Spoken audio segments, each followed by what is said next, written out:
All right. I will just start with a quick round of introductions. My name is McKenna Ferris. I use she, her pronouns. I am a program coordinator in the Office of Fraternity and Sorority Life, and I advise the Collegiate Panhellenic Council. Today, I am joined by the Collegiate Panhellenic Association's Vice President of Recruitment, also named McKenna, and then our Associate Director, Hamid. So I will give them a second to introduce themselves.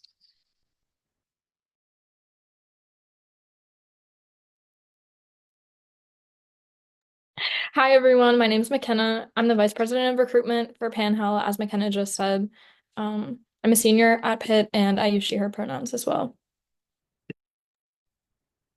All right. Good evening, everyone. My name is Hamed Sirleaf. I use he, him pronouns, and proudly serve as the Associate Director for Fraternity and Sorority Life, serving as the department lead in our Office of Fraternity and Sorority Life. So, setting the mission, vision, and direction for our fraternity and sorority community here at the University of Pittsburgh.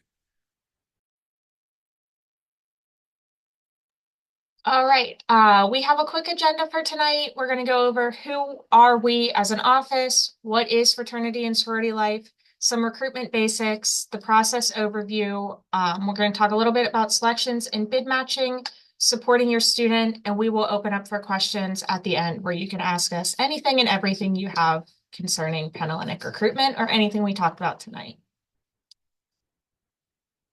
So hi, we are the Fraternity and Sorority Life Office. Our mission is to enhance the intellectual, personal, and social development of students in fraternal organizations in harmony with the mission of the university. We do this as an office by several different ways. We advise our fraternity and sorority councils, provide support and guidance to our students through the individualized chapter coaching and leadership development programming. We serve as liaisons to our fraternity and sorority headquarter partners and advisors, as well as set standards for our organizations through the Cathedral Standards of Excellence program. This is just a quick overview of our office. Like Hamed mentioned, he is the Associate Director and Department Lead for the office. Assisting him is Ro Jones, our admin assistant slash receptionist. Under Hamid, it sits Alexis Davis, our assistant director. She also advises one of our three councils, the National Panhellenic Council. I'm McKenna Ferris. I'm one of the program coordinators. I advise the Collegiate Panhellenic Association. And my counterpart, Maria Hayes, she's also a program coordinator, and she advises the Interfraternity Council. I focus mostly on community development, and Maria focuses on health and safety wellness initiatives. So this is our community in a nutshell. We have 80% of fraternity and sorority life members are involved in other student organizations. We have over 2,500 members total, making up 12.2% of Pitt's total campus population being affiliated with us. Our average GPA is 3.291, which is higher than the campus average GPA. We have 40 active fraternities and sororities on campus. We've donated over $90,000 to Pitt Dance Marathon in 2024 alone, and over $80,000 to various other philanthropies last year. We have about 1,600 Panhellenic women, and more than 20,000 service hours were completed last year. Our students do a lot of good in the community. They are proud of their community, and we're proud of them. Hi. Um, so our 40 organizations on campus, those are our chapters, are organized into three governing bodies, which are our councils. Think of them kind of like a student council for each type of organization under that umbrella. So we have the National Panhellenic Council, the Interfraternity Council, and the Collegiate Panhellenic Association. Students from all backgrounds are welcome to join any of our organizations. And for more unique policies related to gender, please reach out to the organizations you're interested in to learn more. We'll start off with the National Panhellenic Council, also referred to as NPHC. It's a governing council of 8 elected student leaders, and 7 of the 9 historically Black fraternities and sororities, and each organization has their own unique histories.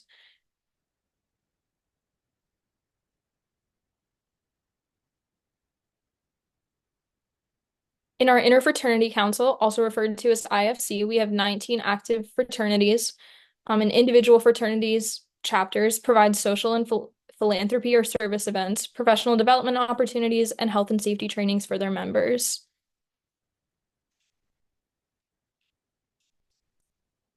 Finally, we have the Collegiate Panhellenic Association.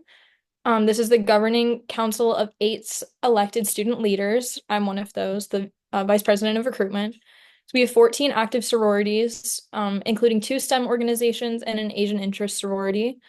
And we focus largely on women's health and mental health, as well as community service and community building through programs such as Women's Health Day, movie nights, and drives for the women's shelter. Here are the chapters that make up the Panhellenic Council. So we have those 11 NPC chapters and then our 3 associate chapters. So we have Phi Sigma Rho. There is our associate chapter for STEM. We also have Alpha Sigma Kappa, which is for women in technical studies, and then our Asian interest sorority, which is Alpha Sigma Rho sorority.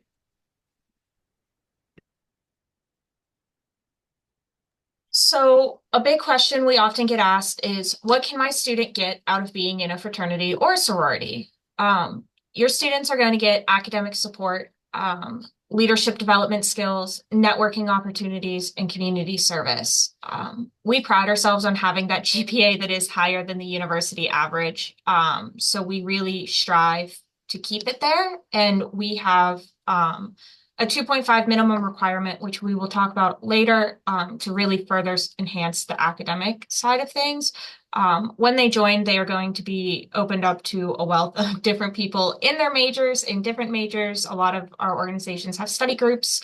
They meet up with other people. So there is an abundance of academic support for them within our community. We focus a lot on leadership development. I personally do a lot of leadership development with them as my role as program coordinator for community development. We build them to be well-rounded leaders and well-rounded students by the time they leave our community. Networking opportunities, being in a sorority or a fraternity will open up worlds of doors for your student in the professional world, in an academic world, and in a personal world. They're going to meet new friends from all over the place, and then they're going to probably go to conferences with their organization if they take on leadership positions, and they will meet people from all over the place, more than just our little network. And community service. Like I said, we've done over 20,000 hours of community service last year, and have raised over $170,000 for different philanthropic adventures, including Pit Dance Marathon and other things like the Pittsburgh Humane Society or the National Foundation for Eating Disorders or Alzheimer's. There's a philanthropy for just about everything, and we support all of them. So it's a really great dynamic. A couple terms to know as we move forward, and that your student will probably talk about a lot going through the recruitment process. A PNM is a potential new member. This is your student. They are referred to as PNMs or potential new members because they are potentially joining our organizations. A recruitment counselor is a member of the Panhellenic chapter that helps guide PNMs through the recruitment process. This is a student. We train them on how to approach different scenarios, and how to help your student through this process. We do recognize that it is stressful, and that myself and Hamed and other members of our staff, maybe it's been a couple years since we've gone through the process, or we haven't gone through the process, but we know that talking to peers will really help them. So we set up recruitment counselors. We have about 70 of them. Parties, these are events during each round of formal recruitment. They're on school property. They're in school buildings for the most part. No alcohol involved. It's just like a get to know you type of event. They do a lot of talking. Panhellenic is the governing body that oversees and facilitates formal recruitment. Often we call it Panhellenic. It's the Collegiate Panhellenic Association, National Panhellenic Conference, all of those combined into one. Maximize your options. This is utilizing all options available to you during the recruitment process, to your student during the recruitment process. A chapter is a local branch of the national organization, and Campus Director is the online platform that manages recruitment. Recruitment, we see almost 600 women, if not more, so we enlist the help of Campus Director to kind of manage that and make everyone's lives a little more organized and easier. So there are two different types of recruitment that the Collegiate Panhellenic Association follows. Continuous open bidding, or COB, is a very informal process that sororities use to take in new members. COB events look more like coffee dates, craft nights, game nights,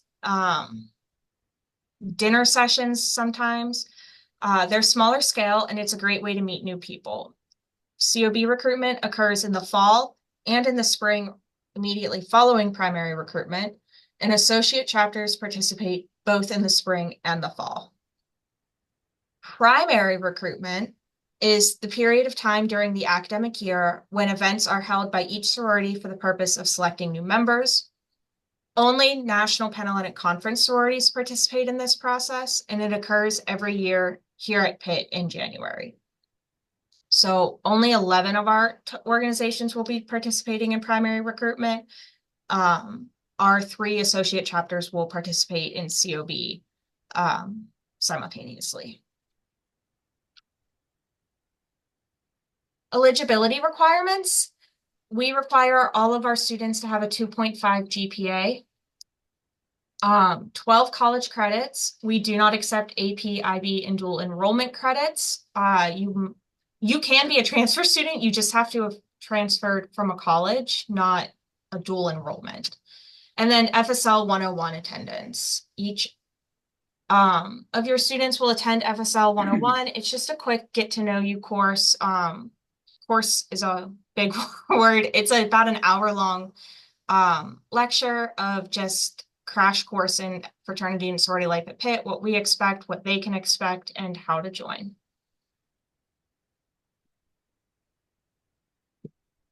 So our recruitment structure.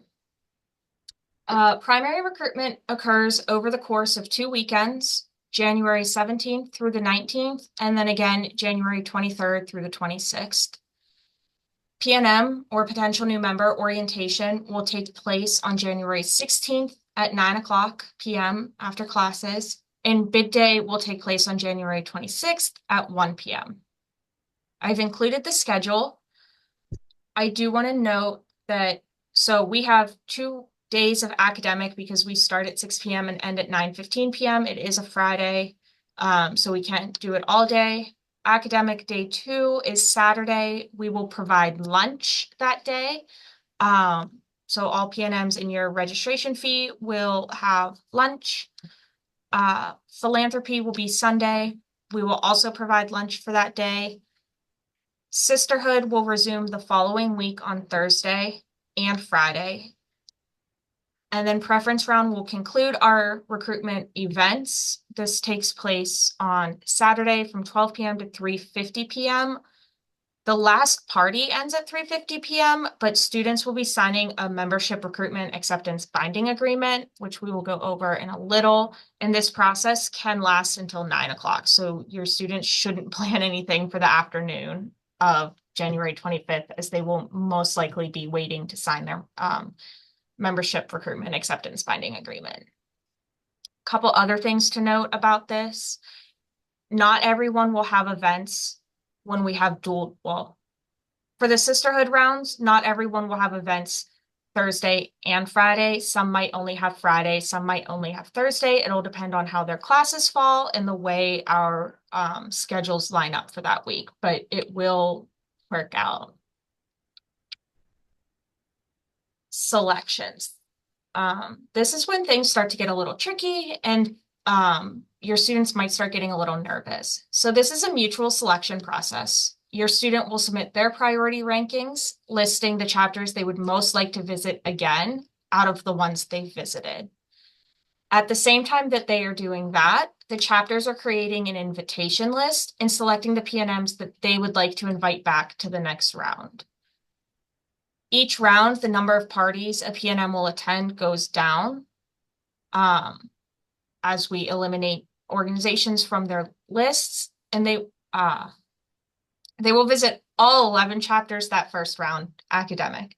During philanthropy, the maximum amount of chapters a PNM can visit is 8, sisterhood is 5, and preference is 3. So we follow an 11-8-5-3 model. Just because they can visit 8, 5, and 3 doesn't mean they will. And that's okay. That doesn't mean necessarily anything. It's just if they didn't like someone and someone didn't equally like them, then they're not going to go to that party. And that's okay. That's what we're looking for, is to narrow down the choices. Oh, I went too far. Okay. The MRABA, or the Membership Recruitment Acceptance Binding Agreement, often referred to as an MRABA or MARABA, is a legally binding document that your student will sign at the conclusion of preference round. So that Saturday night, they will sign their MRABA. It's a 6-section document. It's a couple pages long. We sign them digitally using Campus Director. Once signed, it cannot be reversed. So once your student signs it, it's locked in. There's nothing anyone can do. It's in the fate of math. If you sign and if your student signs and chooses not to join or stay in the sorority from which she's extended a bid to, she cannot join another chapter until the next primary recruitment period, which would be January 2026. Just because you sign doesn't mean you will receive a bid. This is a very common misconception. A lot of people go through recruitment thinking it's a guarantee. It's not a guarantee. There is nothing guaranteed about this situation, about this process, other than you're going to meet a lot of really great new people, and you're going to visit 11 chapters on that first round. If you receive a bid, like I said before, if you receive a bid but don't accept, you are ineligible to join until the next primary recruitment period.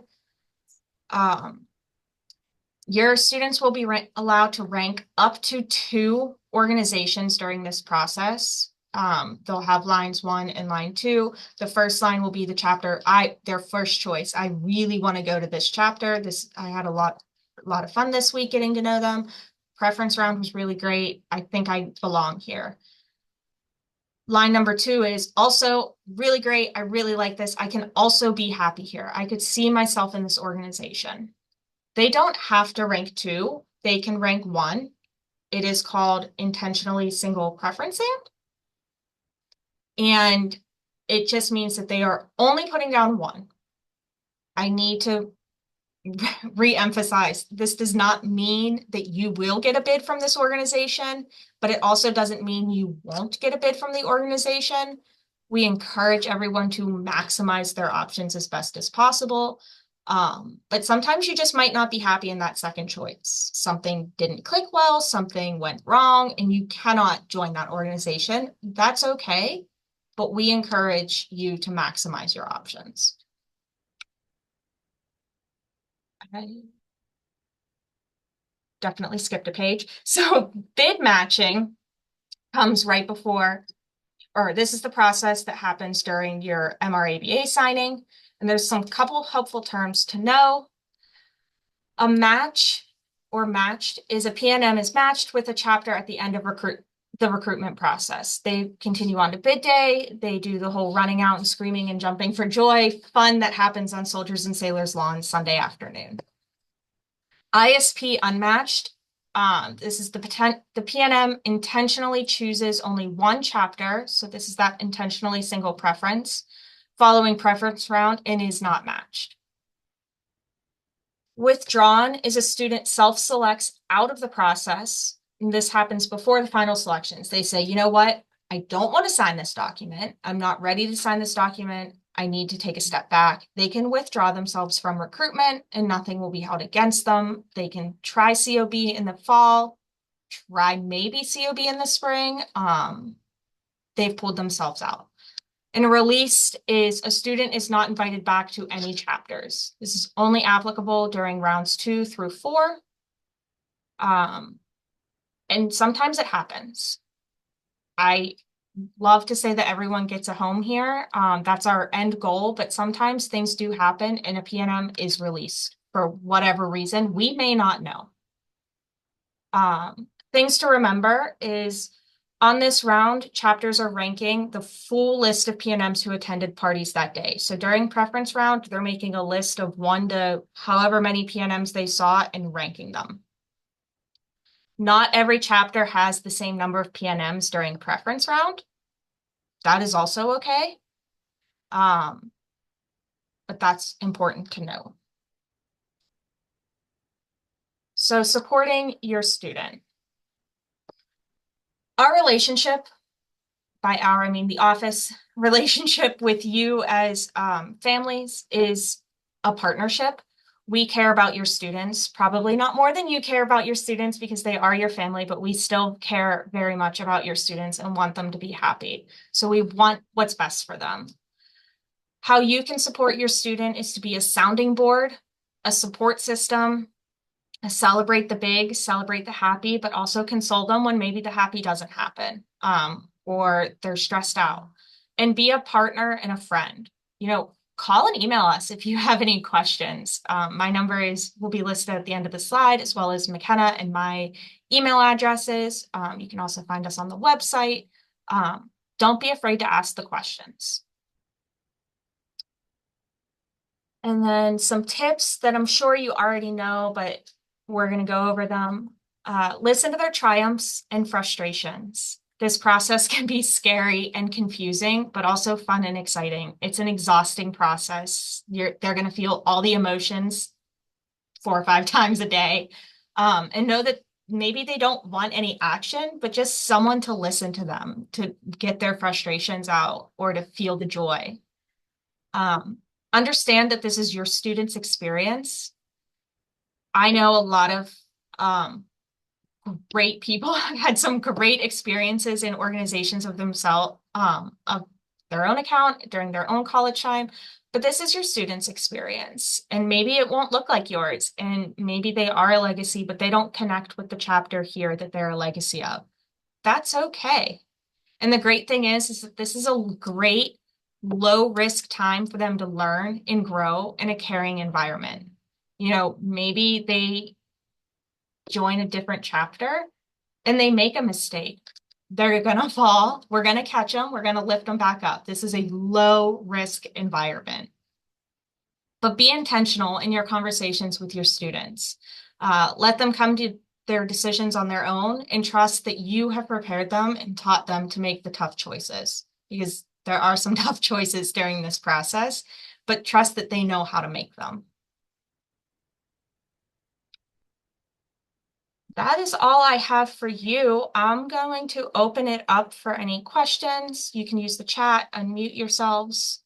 Please feel free to take a picture of our contact information. Like I said, McKenna and I are here. I know our names are the same. So reach out to McKenna and we will respond and help you out as best as possible. But does anyone have any questions?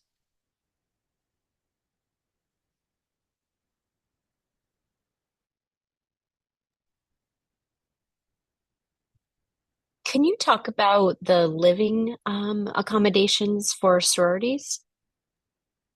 Absolutely. So I can speak on the official living accommodations that we have, and McKenna can probably talk a little bit more about experience of living there, and what they're like on the inside. But here at Pitt, we have Amos Hall, Bruce Hall, and the Kappa Kappa Gamma House. Amos Hall houses 9 of our sororities only. That's sorority housing. It's a campus-owned housing. Each sorority has a suite on the floor, and it's secure access. Only members of that chapter can get access to the building. Bruce Hall, 3rd floor, houses another one of our sororities. They can, again, it's a secure residence hall building, so only people that live there can get in.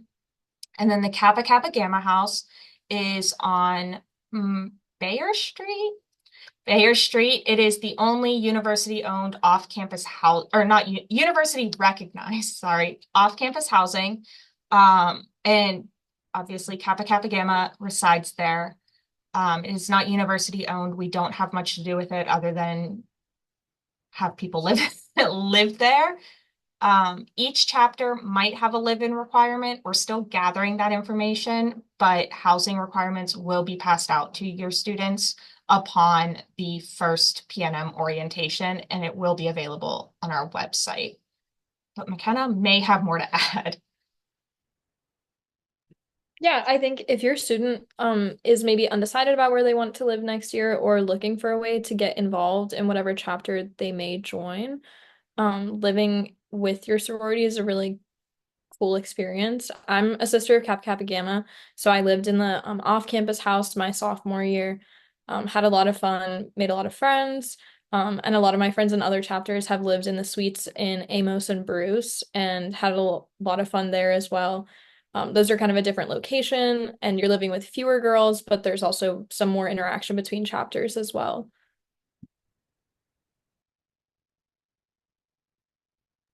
Thank you. We got a question in the chat. What does the binding agreement entail? So I'm going to exit off of this screen real quick and share my screen so you guys can look at the Maraba a little more in depth and we can go over it.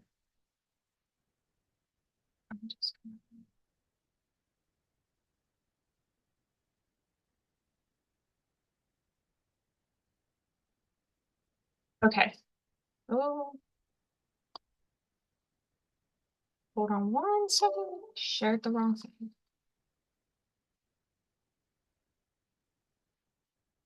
Okay, so this is the membership recruitment acceptance binding agreement.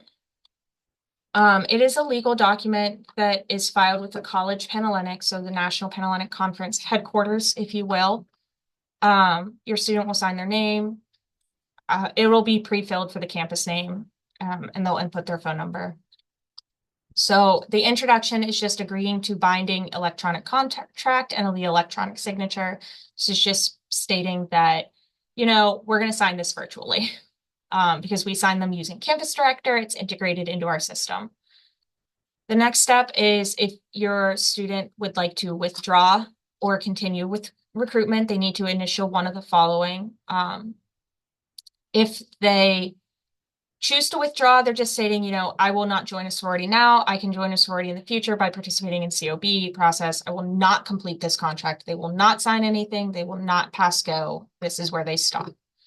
If they are continuing into recruitment, they will initial here and continue to this part 2. Part 2 is just understanding the ranking process. So by signing, you will accept an invitation to membership, a bid from any sorority listed in Part 4. You will rank them in order of preference for receiving a bid. If I attend a sorority's preference event and I would not accept a bid from that sorority, I do not have to rank that sorority. And they understand that if I choose to rank fewer sororities, I might not receive a bid through recruitment. You will only be allowed to rank however many parties you went to that night. And sometimes people only do attend one party. They would only be able to rank one or withdraw. Part 3 is showing that you understand the effect of submitting the Maraba. After you submit this form, you cannot change rankings. I cannot add or delete any sororities to my ranking. If I do not receive a bid from any sorority I ranked, I understand that I can join a sorority later through the COB process, but not all sororities will recruit through the COB. It will depend on who still has space. If I do receive a bid from a sorority I ranked, but I choose not to accept that bid, I understand that I am not allowed to join any other sorority on this campus until the start of the next primary recruitment. So if you receive the bid, but you choose not to accept it and you signed this document, you have to wait a full year.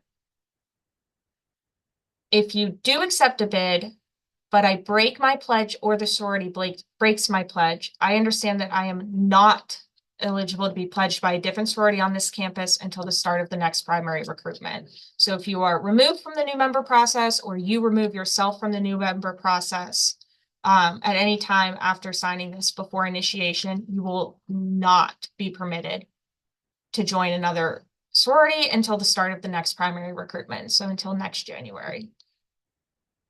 Part 4 is where they will rank their preferences. Digitally, they have like a Dropbox and they can rank them. They'll slide them into place. And then part 5 is just signing the contract. It's stating, I've read it and I understand it. I'm bound to its terms. The electronic copy has the same legal effect as completing the paper version. And then I have never been initiated into an NPC sorority. I understand that if I join an NPC sorority and choose to become an initiated member, I cannot join any other NPC member organization regardless of any circumstances. So this here is really big. If your student transfers from, we'll say Penn State, and they joined a chapter at Penn State, but we don't have that chapter, they still cannot join a chapter that we have here. They are considered alumni members and they cannot join another one. That goes for any transfer school. Once you have joined and been initiated, you cannot join another. And then they sign it and it gets filed in our office. Does that answer any questions about the MRABA?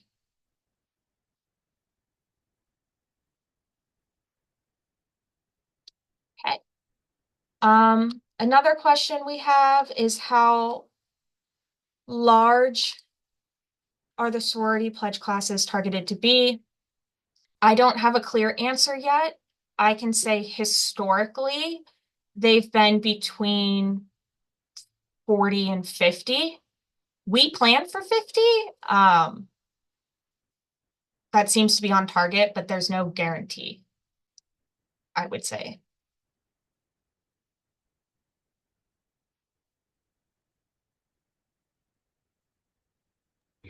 I would just want to add, just for those that are wondering, oh, how common is it for a student to not get a bid or to get a bid? I think that's why we say maximize your options a lot, because the more chances that you put, the maximum amount of chapters to rank, the higher chances that you do get. But if like a student decides to not maximize their options, then like their chances of getting a bid like does decrease. So really just like making sure that your student understands like what intentional single preferencing looks like, what it looks like to not, rank all the chapters, but making your student needs to make the best decision for themselves and being able to exercise that discernment. We do go over in great depth. At PNM orientation, we will go over maximizing options, intentionally single preferencing.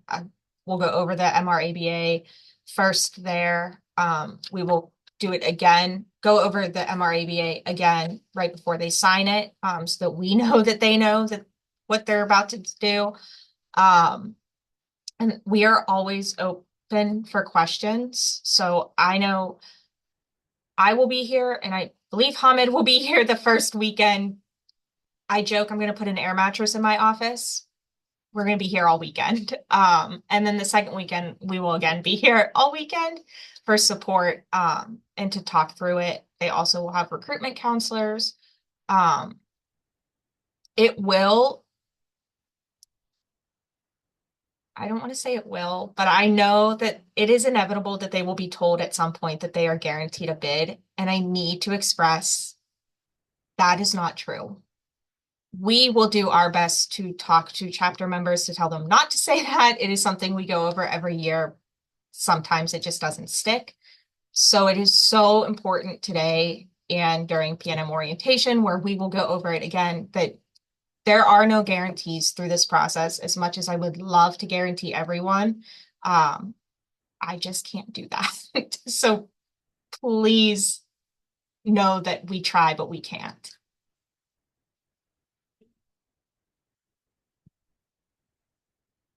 Does anyone else have any questions? Need anything clarified?